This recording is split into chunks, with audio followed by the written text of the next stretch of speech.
Dear friends, in this brief meditation, I sort of walked you through the portion of the Sutta which the Buddha explains under this first resolution. One should not neglect wisdom.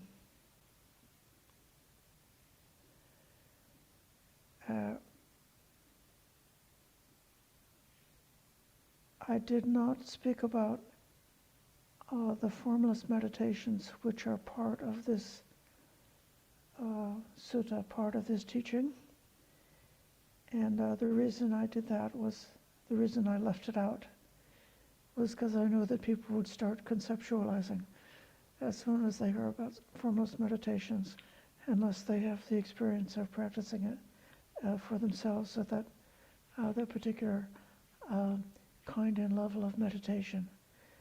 But I think many of us have had a chance to do the elements meditation as a means of transcending the delusion about the self, about being the owner of the earthiness or the wateriness or the airiness or whatever the elements are within the material body.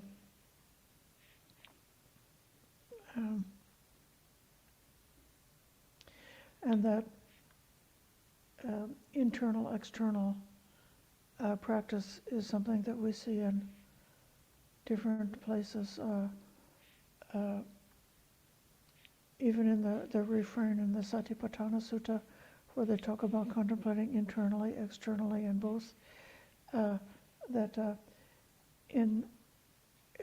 is a way to at least temporarily weaken the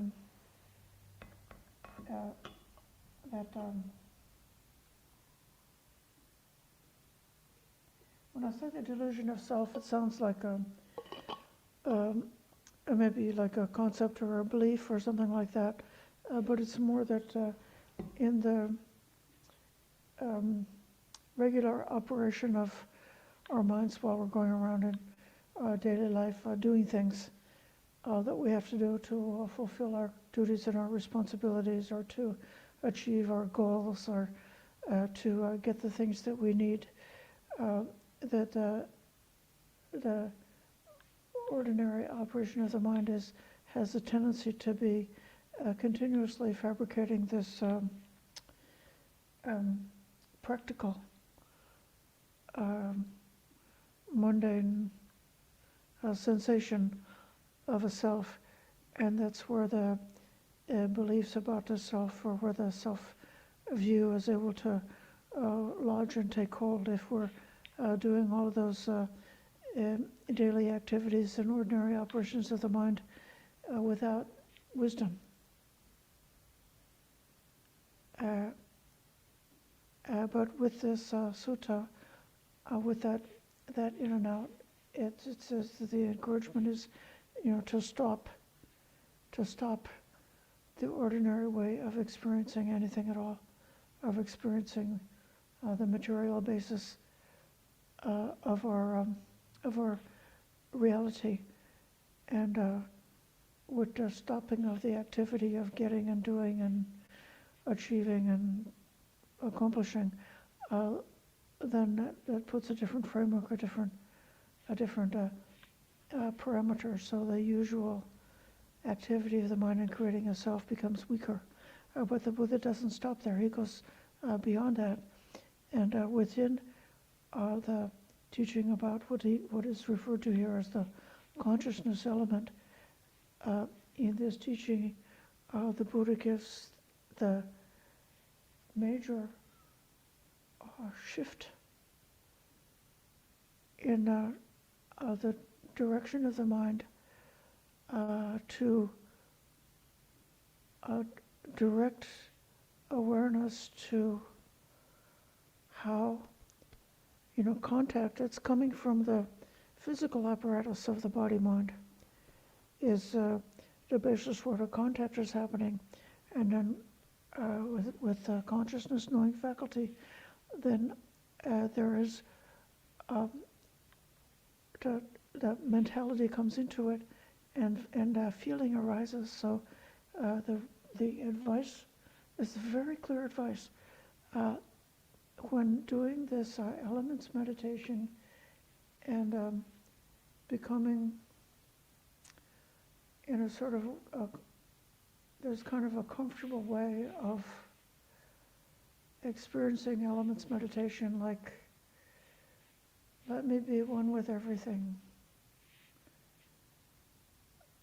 which is a pleasant sensation when there's the merger of the inside and the outside, and one feels being one with everything. But that's not yet gone the full distance for wisdom. And so the Buddha recommends then taking that very peaceful, clear mind that we've developed with the elements, the material elements, and turning it towards being aware of consciousness, particularly with how feeling arises and how the arising and cessation of contact is arising from the presence, and the presence and the cessation of contact is conditioning the presence and the cessation of the feelings. And so then all of the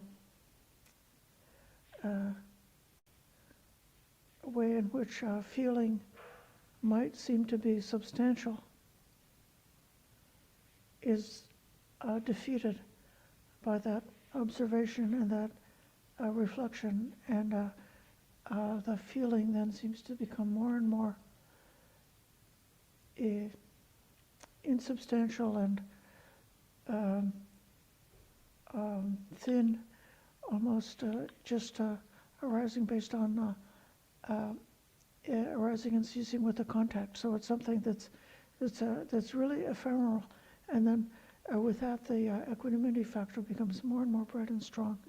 It's from there that one can enter into whichever, I would say, I'm going to say for the purpose of the people who are here, whatever level of jhana, or including the immaterial meditations or the 4 jhanas, whatever level one is able to obtain, resting there with that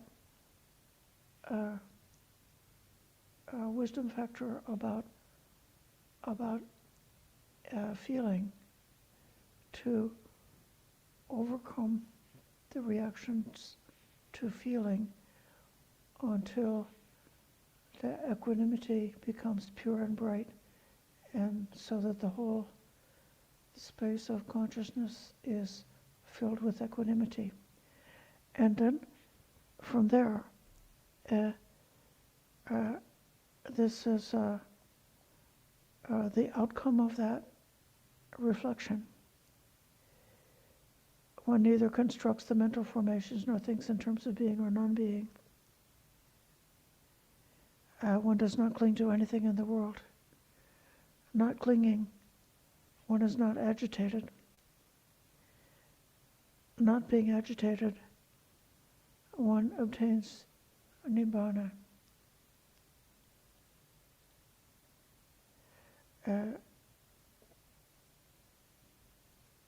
This is said by the commentators to be the moment when the Buddha was giving this teaching to a wanderer named Pukusati, and at this moment Pukusati attained non-returning, and recognizes that the teacher who is teaching him is actually the Buddha, the one he's been seeking after. So this understanding that a feeling is impermanent, not to be clung to, not to be delighted in,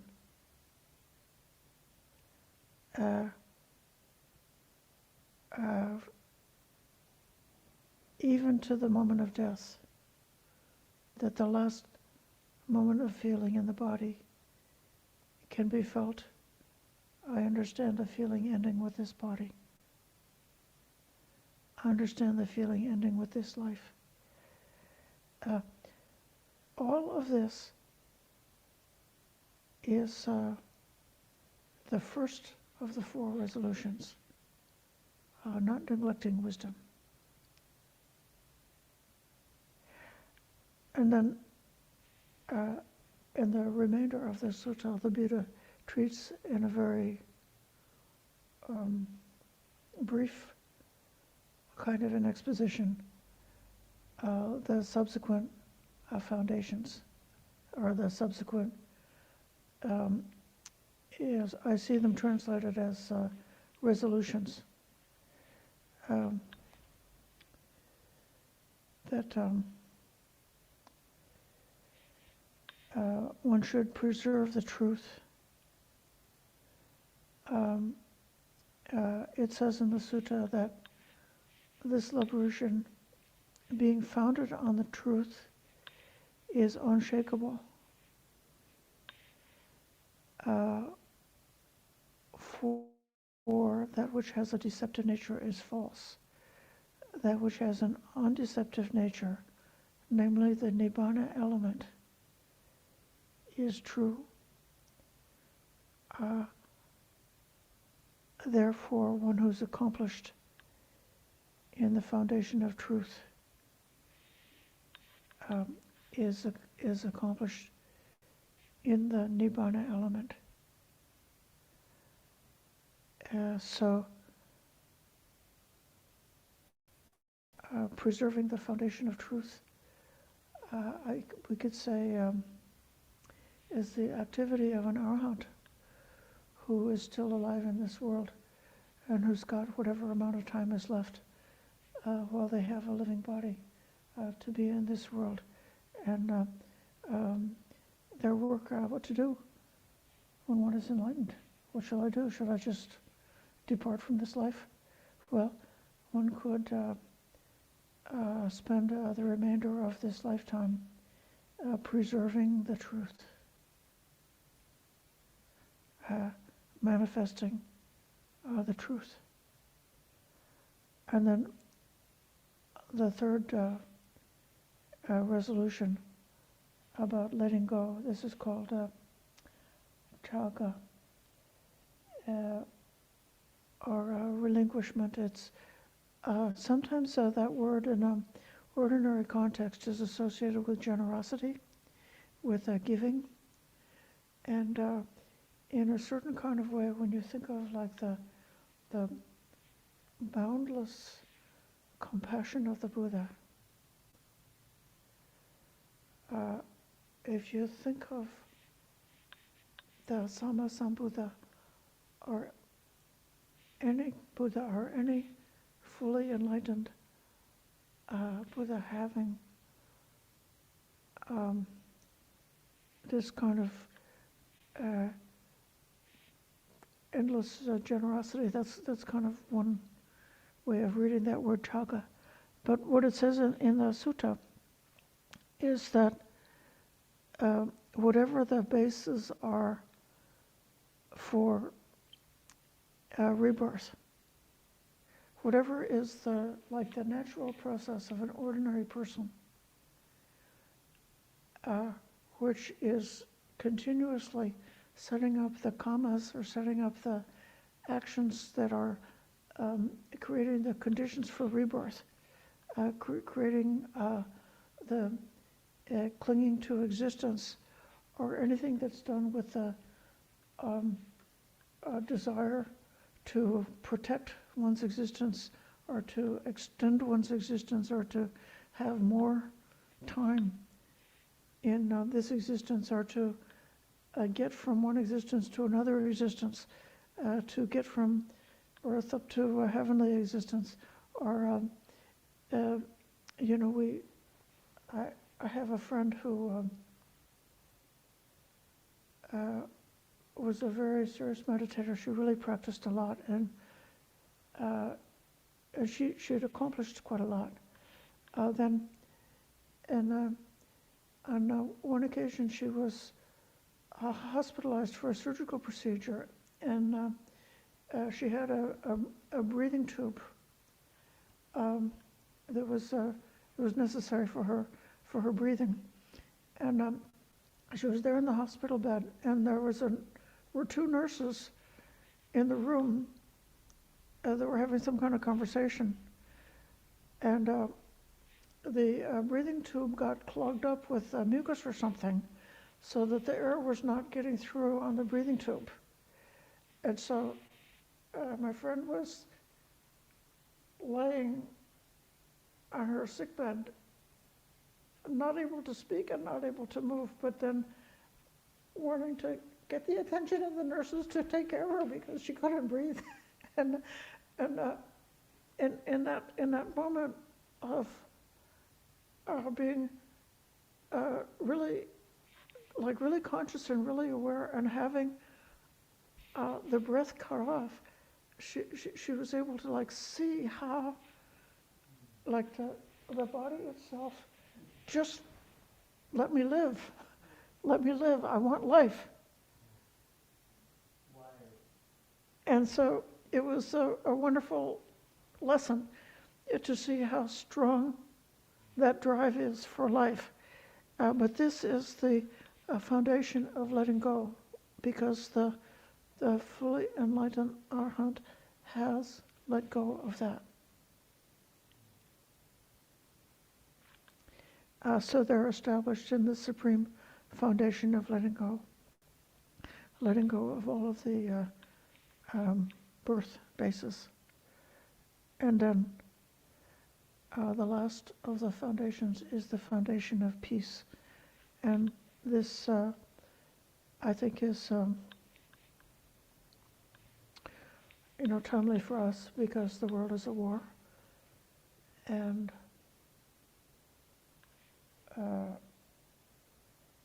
there are ways to analyze at some kind of a superficial level why the world is at war, or why people and groups go to war with each other. But in order to really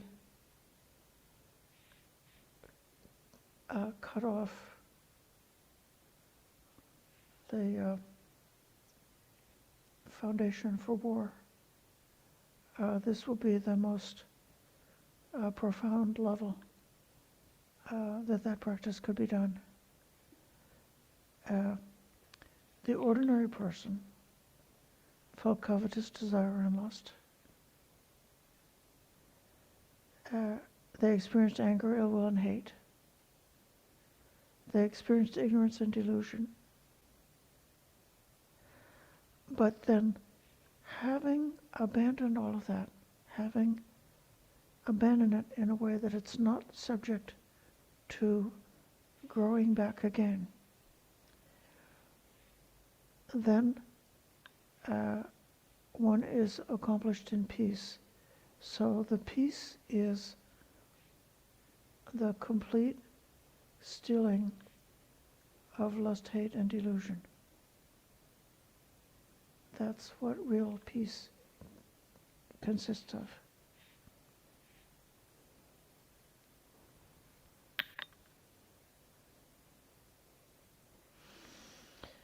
One who stands on these 4 resolutions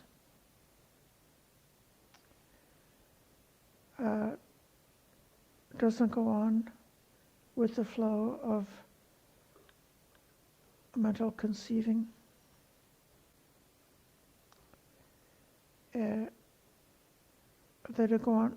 They don't say, I am this, I will be, I will not be, I will consist of form, I will be formless, I will be percipient or conscious, I will be non-percipient, I will be neither.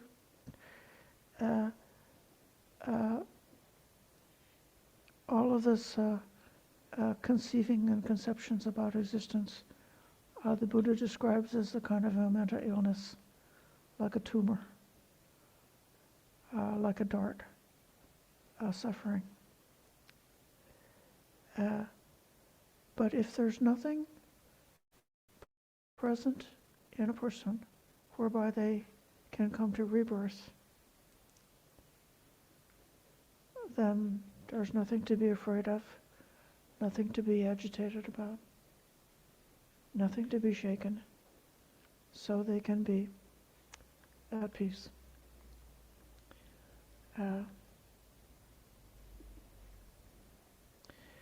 We hope that during our upcoming winter retreat time, when the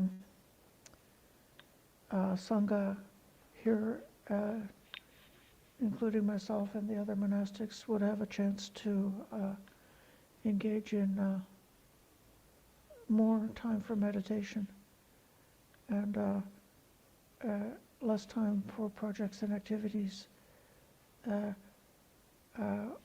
We hope that we can really reflect and do as much as we can to erase all the tendencies that bring about conflict, agitation, and disturbance, to become more and more peaceful. And even if one is not a fully enlightened arhat, I think it's possible, whatever distance we go on this spiritual path, that those tendencies for agitation and disturbance can be cut off in a way that they won't grow back, or they can be cut off in a way that, as long as we continue this good practice, that those tendencies will be continuing to fade and fade and fade and become weaker and weaker until they finally do disappear completely. I've been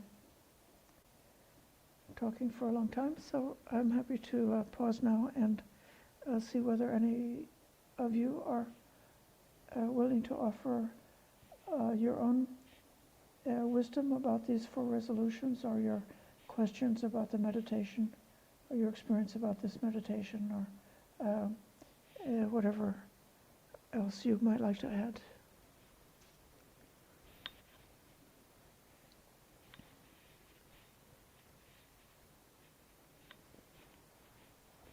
I was looking today for a concise summary of the Datta Vibhanga Sutta, and the one that I happen to be using today is the summary that's given by Piyatam. He's a good, he's a very nice teacher. He does very nice sutta summaries that if you can work your way through his system, you will be able to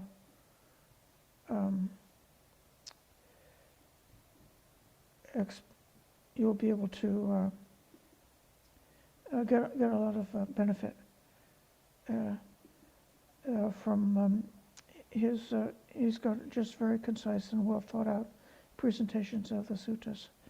So I'm giving you the name of the document that I was referring to when I was preparing for this teaching tonight, and if you want to look it up, you may do so.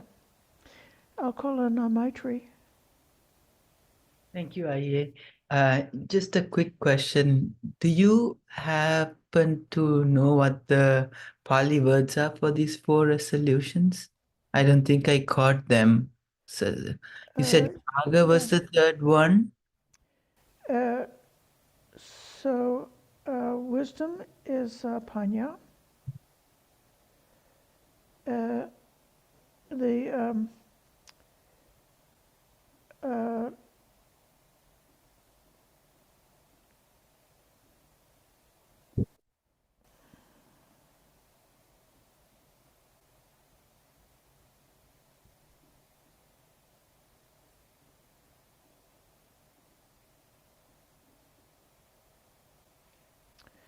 The foundation of truth, that's Satcha.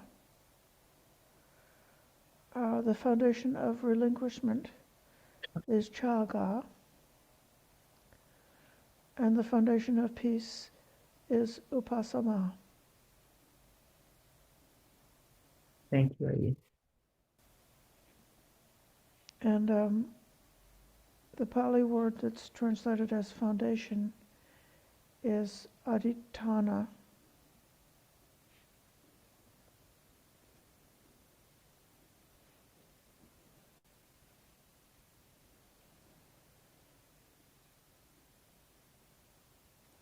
Richard, I think that you are a great appreciator of this particular sutta. Thank you, Ayya.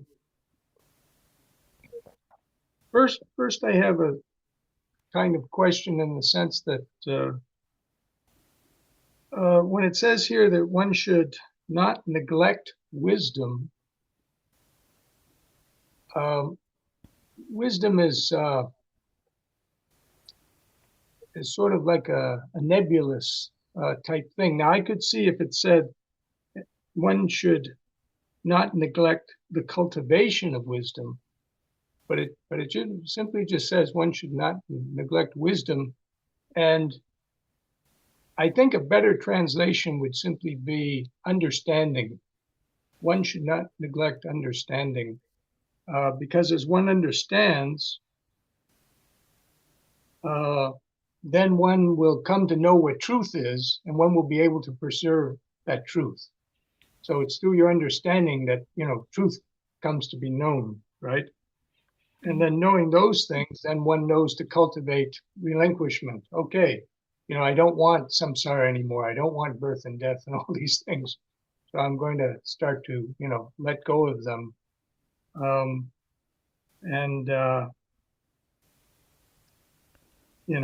therefore, in order to do that, you have to train for peace. So it's that calming down the mind and no longer, like in this sense, no longer conceiving all these different things, that brings the mind into a peaceful state. And that's what he says later on, how the sage at peace, right? When he's no longer doing any of these conceivings, right? Then he has nothing to worry about. Yeah. Okay. So he's just peaceful, his mind is not latching after things.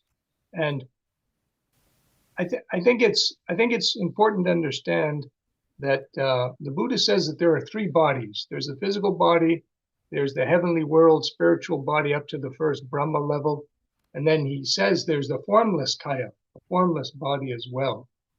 But when describing birth, he only talks about up to the Brahma realm, a mano-made body. The other bodies are physical in the world, right?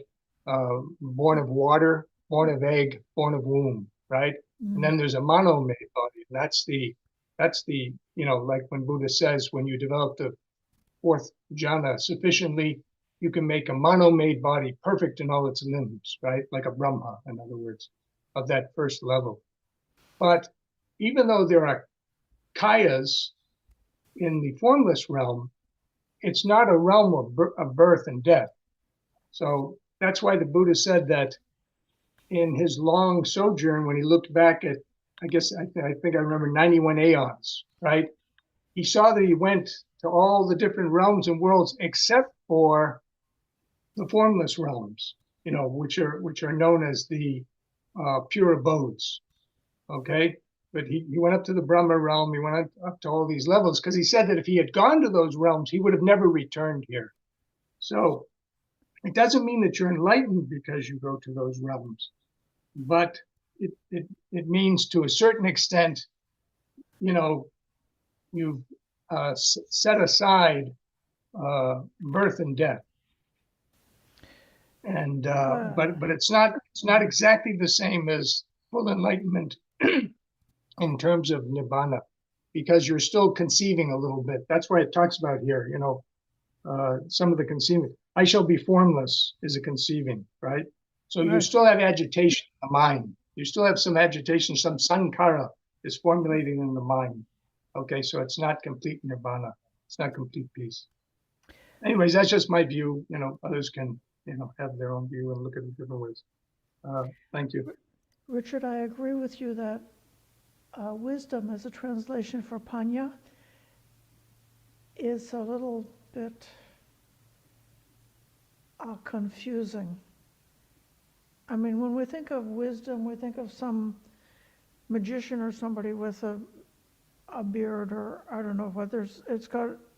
We might have different kind of connotations of what a wise person is like. Actually, the word wisdom is related to the root wicca, which is related to witchcraft, and that's related to the Pali word vidya. So and vidya is very often translated as knowledge. So the translators, in a certain way, the different Pali words that have different ways of knowing, like vidya, panya, sampajanya, all those words, they somewhat like arbitrarily assign English equivalents to them. But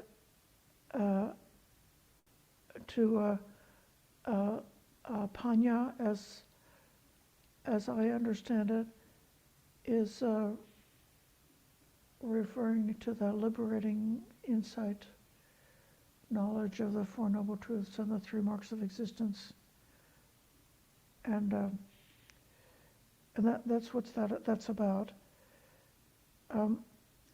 I have to question your comment about the formless spheres, because right here in this very sutta, it says that if one is directing the mind to the sphere of infinite space or any of the other formless spheres, then this equanimity of mind, supported by that sphere, holding onto it, would remain there for a very long time. And so with time, as I understand how the commentary explains it, it means that one will live in that sphere for a temporary amount of time, which would be 20,000 cycles, 40,000 cycles, 60,000 cycles, or 84,000 aeons, respectively, so that these states, as long as the clinging is present, or even like you could say even the clinging or the conceit, that those are states where there still is rebirth, because those states are impermanent.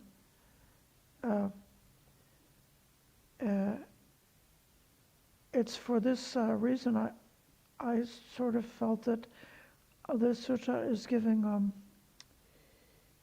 it's like there's a kind of a caution when you are practicing the elements meditation inside and outside, and you've got this beautiful I'm one with everything feeling, like merged with the universe of the elements. The Buddha said, don't stop there.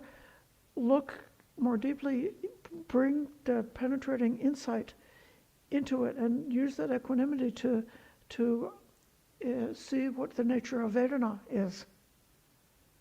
And then when one obtains these immaterial attainments, it seems to me that the Buddha is saying, don't stop there, go further, use that equanimity to come to the cessation of any type of conceiving or grasping. So that's kind of my thought about that. And so it could be then that we can say that the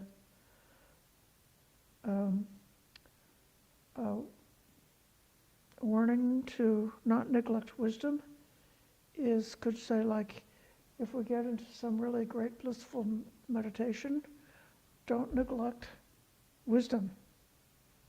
That's when you get into the really sublime, peaceful meditation is exactly the time that you should arouse wisdom and bring the wisdom to bear, because it's a great, fruitful place for wisdom to do its work. Now, I'll call on John.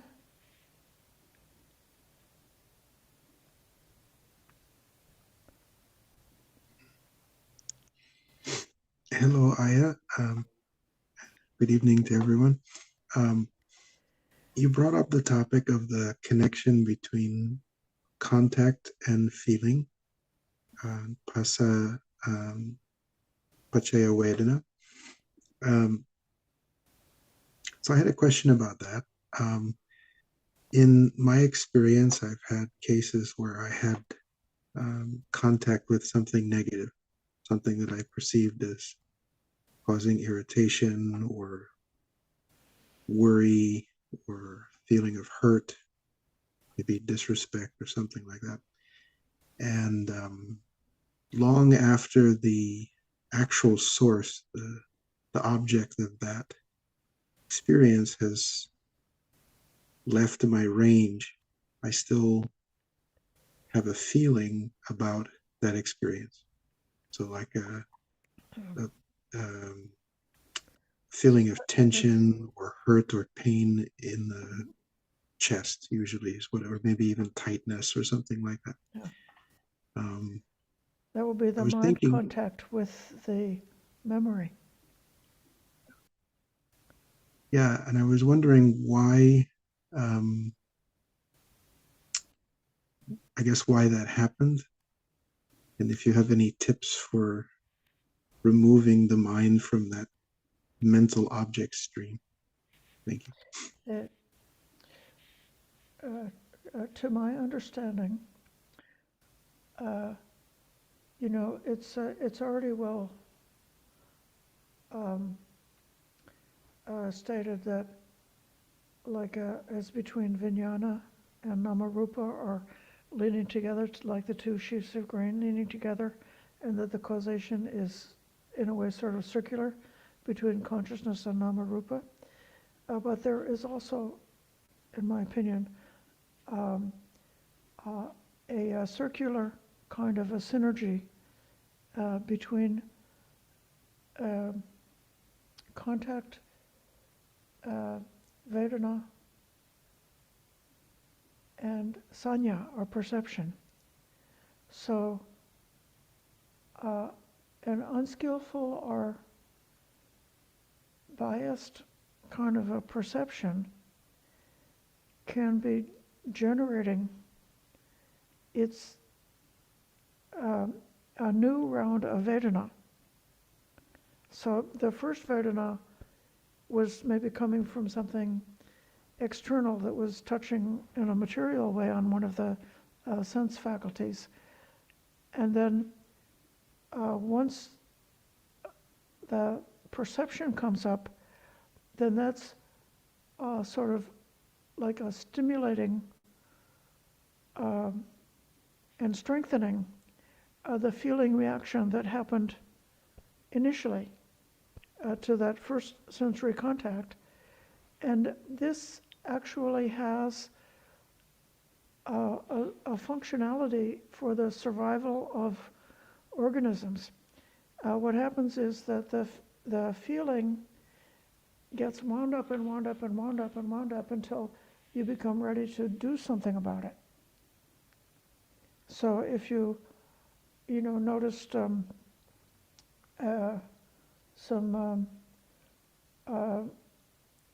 strawberries or blueberries or something out in the meadow while you're taking a hike, and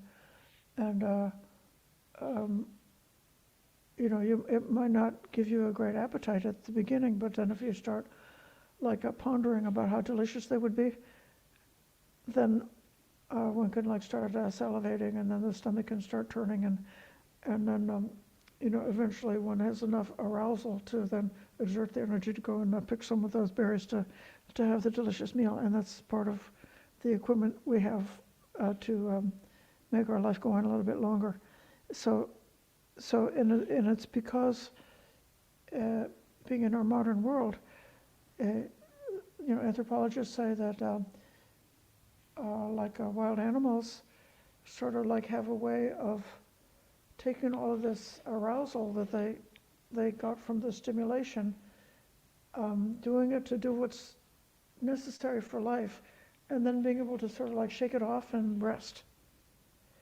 Whereas we're in the social world and we're not able to shake off that stimulation, but instead we sort of carry it around with us as a constant stress, and so then people carry on a lot of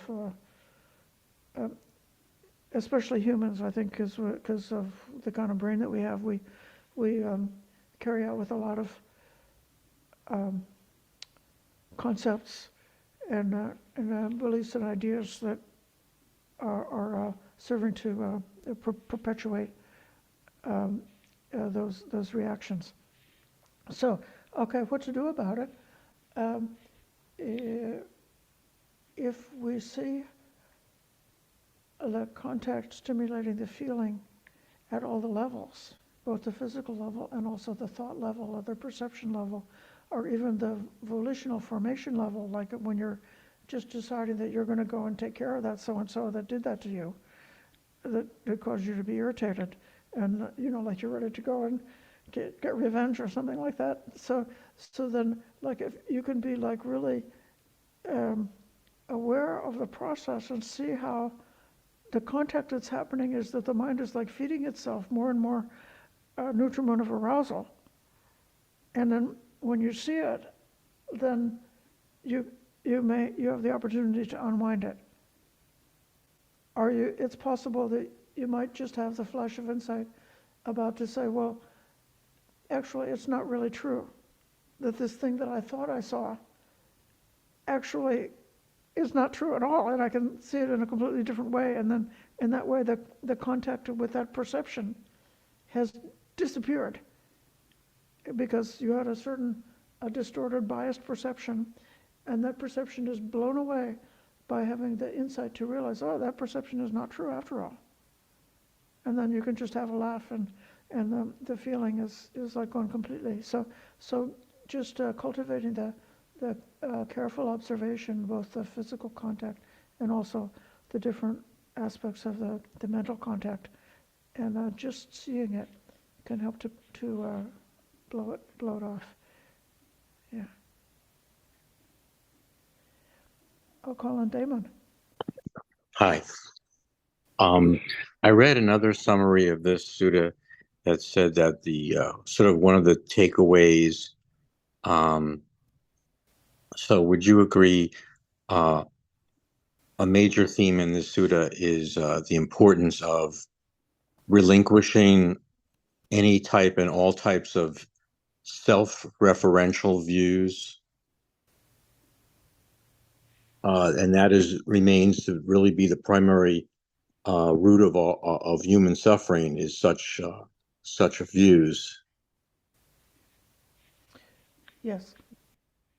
The Buddha qualifies, he's got this term manyata, which is conceiving, and he's saying, I am this, I shall be this, are all forms of conceiving.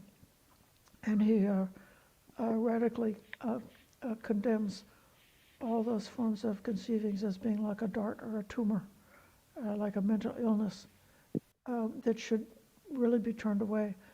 But before he comes to that teaching, he's in this very kind and gentle way sort of led us down the pathway to weaken, because it could be very like scary to say, I am, to think I am or I will be this or I am this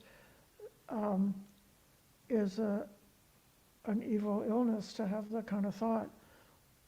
That a person who hasn't cultivated may find it difficult to even comprehend that approach at all. but if they've gone through the stages of doing the meditation on the internal and external elements in order to go beyond the identification at that level, and then learned how to step outside of, or have the penetrating insight into a feeling where they no longer get activated by any kind of feelings, but the equanimity is able to encompass and contain all the feelings without any disturbance. Then it's possible Yes. to go beyond those concepts about the self. So, all right. So, given that, and since you mentioned the metaphor of a tumor, on a personal level, I think I always, from your teaching, I think I have a pretty good acceptance of the truth of how we can be relieved of suffering through developing this not self. But when it, as you gave the example of your friend's friend in the hospital with the breathing tube, I also, when diagnosed with cancer a couple of years ago, and the feeling tone around receiving the doctor's diagnosis at my ear, his voice, and then how all of a sudden all my Buddhist sensibilities sort of like flew out the window because I felt like, oh my gosh, cancer. No, wait, give me all the treatments, all the drugs. So maybe you could just say something about that. Yes, so it can happen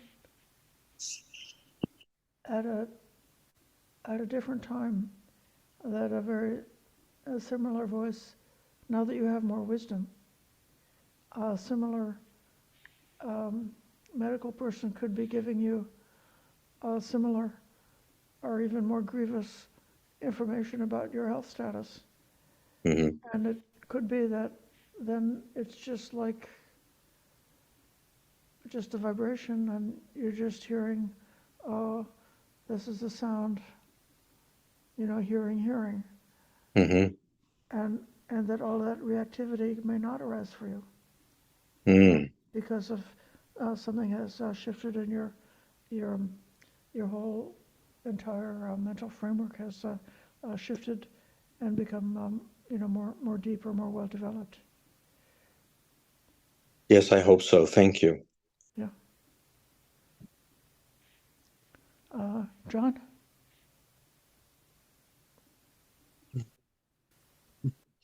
Thank you, Ayya, for your previous response. I'd just like to ask a follow-up question. Sometimes when I try to investigate the process of the mental reaction to an object, it seems kind of invisible.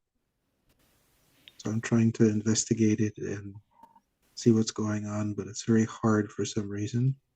Is it possible that that process could be invisible or maybe too subtle for my awareness to comprehend, or maybe there's something else going on?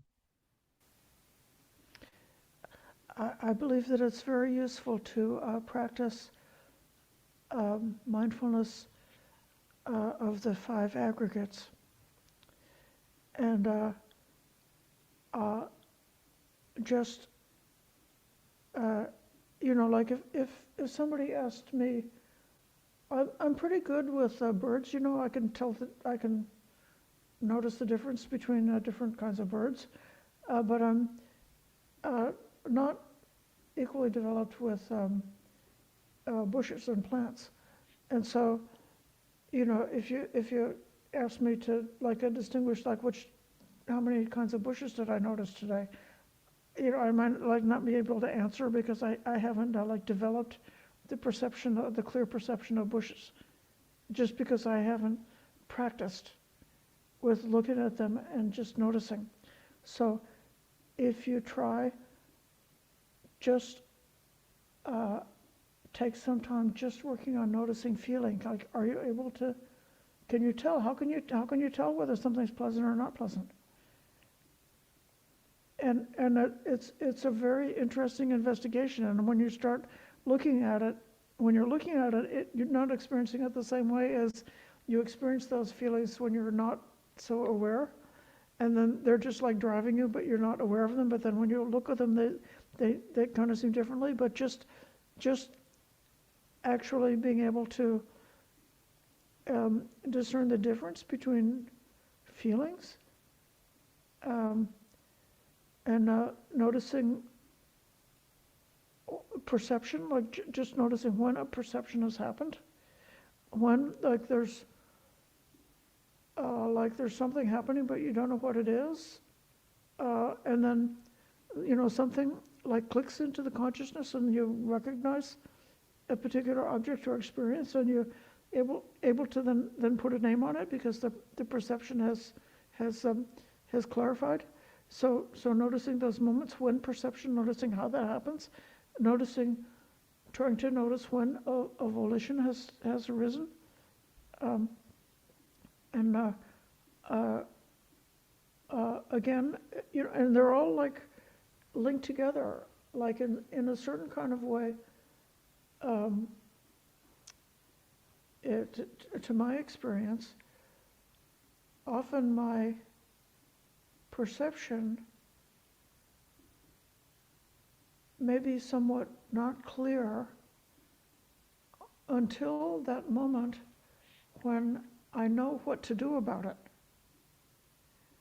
Like, so having the perception of what something is and having the knowledge, this is what I should do about it, are almost coming together at the same moment. There's a very strong linkage of those things. So, like in the training of the Four Noble Truths, if I have a perception that something is related to the First Noble Truth, then I know I should understand it. If it's related to the Second Noble Truth, I should let it go. If it's related to the Third Noble Truth, I should experience it or realize it. If it's related to the Fourth Noble Truth, I should cultivate it. And so, that's like sort of like a system of thought that supports a certain kind of a system of perceptions. But if you're looking at birds or bushes or different types of individuals in your life, then there's a different frameworks that are useful. But just doing that study to become more practiced in being able to distinguish, especially those three parts of mentality: the feeling, perception, and volition. I think you may find would be very useful to make the mental side become more clear to you, and then easier to have the kind of insight that helps you want to avoid spiraling into overreacting to things. Yeah. Richard?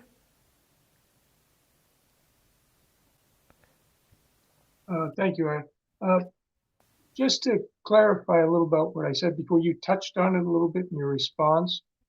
I'm not saying that someone can go to the formless realms and stay there forever and therefore avoid birth and death. Buddha said he only looked back 91 aeons. So in that short time, if he had gone there, well, 20,000 or 40,000 or 68 wouldn't have passed. So that's what I wouldn't have returned. He doesn't mean he would never have returned. He's just saying, it's too short a period of time, that he wouldn't have come back.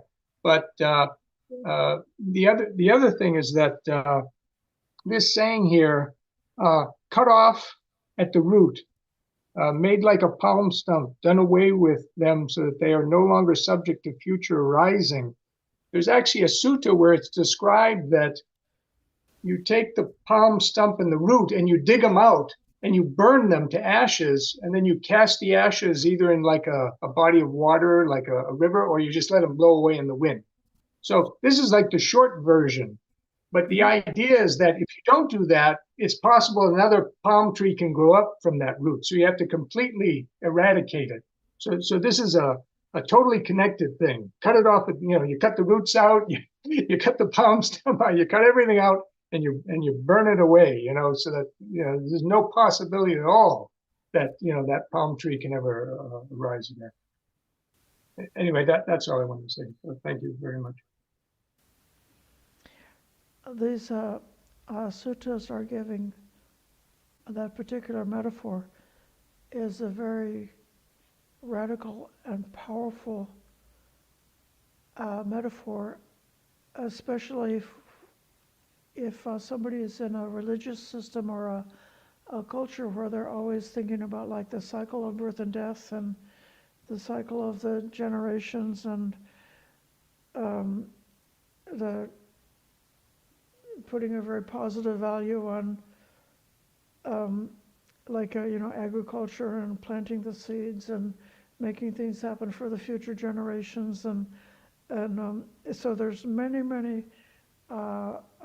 systems of thought and even spirituality in this world that are very much around cultivating to perpetuate the rebirth of life and to celebrate the rebirth of life and how radical, how truly radical it is of the Buddha to give this metaphor that this conceiving of this upadana, this grasping after life is possible to be cut off at the root, uprooted, completely destroyed, so that it's not going to arise again. And it's I think good for us to realize how radical that is. Thank you, Ayya. So you mentioned earlier about using the Four Noble Truths as a framework to understand our experience. And we can categorize things or look at them in terms of the first, the second, the third, or hopefully the fourth as well. So let's say we're trying to look at something negative through the first truth, but we don't see it's kind of hard to see how it's connected to tanha, or it's just hard to see where it's coming from. Yeah. It's just coming and we experience it as coming. So how can is it just a matter of awareness of the aggregates, mindfulness of the aggregates, like you said, or is there something else that I could use? If you believe that when you are suffering, you're clinging to something, and it may be difficult to see what you're clinging to. I'd say, I must be clinging to something, or else it wouldn't hurt like this. And look more deeply until you discover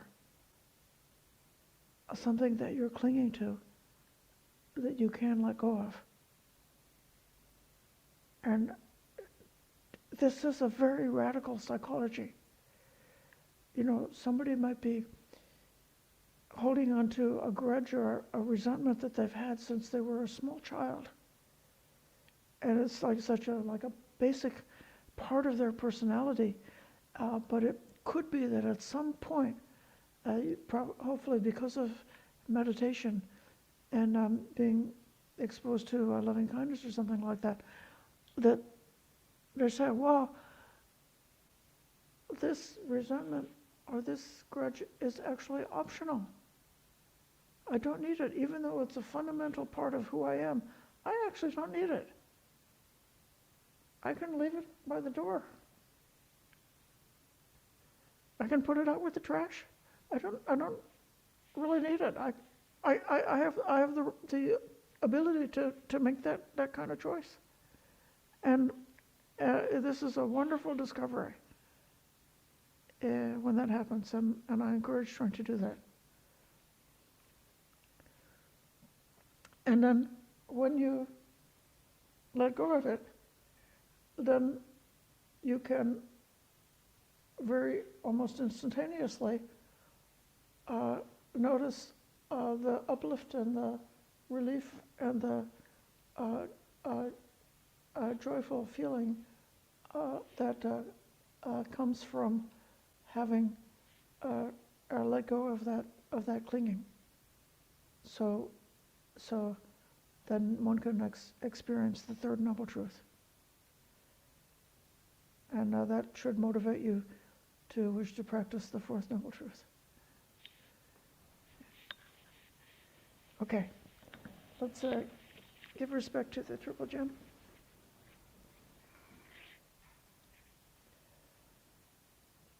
Araham Samma Sambuddha Bhagava Buddhang Bhagavantang Abhivademi.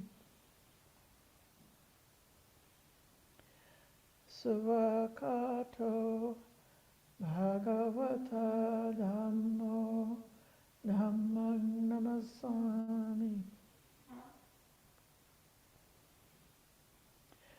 Supatipanno Bhagavato Savaka Sangho Sangham Namami.